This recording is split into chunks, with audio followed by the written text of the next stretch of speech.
And there's an interesting thing that happened in our century, in the time of the Revolution. They built into the Constitution a rule in Article 1, Section 2, Section 9, that no law could be passed stopping the trade of slaves before 1808. So at the first opportunity, they passed the Slavery Prohibition Act, which banned all international trade. They passed it in 1807 to take place in the beginning of January of 1808. Now, of course, nothing is ever foolproof in stopping it, but how many think that was a really good law? So, Gene, you think it was good? They passed a law to stop international slavery trade to the U.S. in 1808. Dennis?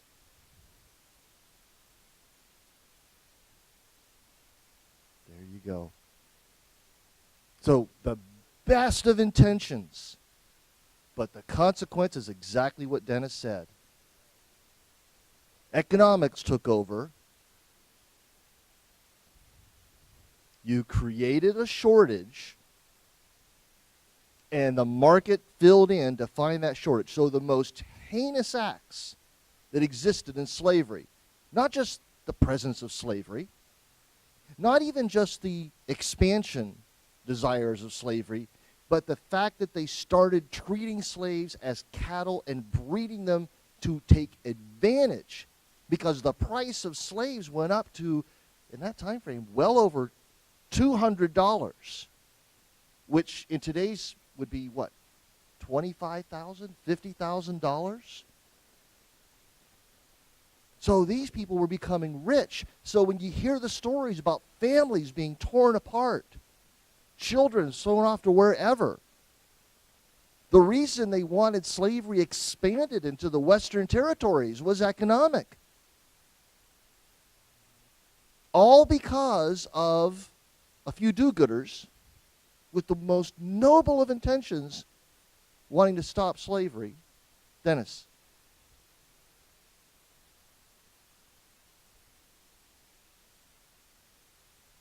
Sure. I mean, the North didn't want to practice it, but they certainly held auctions. And Britain, they were the strongest supporters of the slave trade.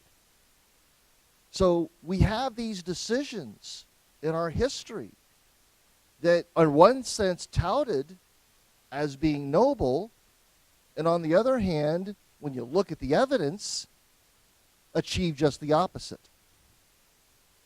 And how does that translate then into what KCarl was talking about in 1964? The Republicans had been the champion of civil rights for decades, only to have it foiled by Democrats filibustering year after year in the Senate. And yet, what was the old adage in the 60s? Only Nixon could have gone to China? Because only a staunch anti-communist would have earned the trust to go negotiate with opposition of communist China, and you know that he wouldn't give away the farm. So only a Southern Democrat as president could have ever led to the passage of civil rights, because he had to beg and cajole and bribe to get a handful of Democrats to side with the Republicans to pass the Civil Rights Act. And what was at stake? Of what? Right. And who was going to lose? I don't agree. The Democrats were scared to death because it was going to split the party. They'd already suffered a loss back in 48 under the Dixiecrats. They had that written all over their forehead that if they went out and the Northern or liberal Democrats sided with the Republicans and passed the Civil Rights Act, the Dixiecrats would walk away. They would never win a national election again. They would probably lose even the House and the Senate. They were scared to death. And out of that fear, what did they do?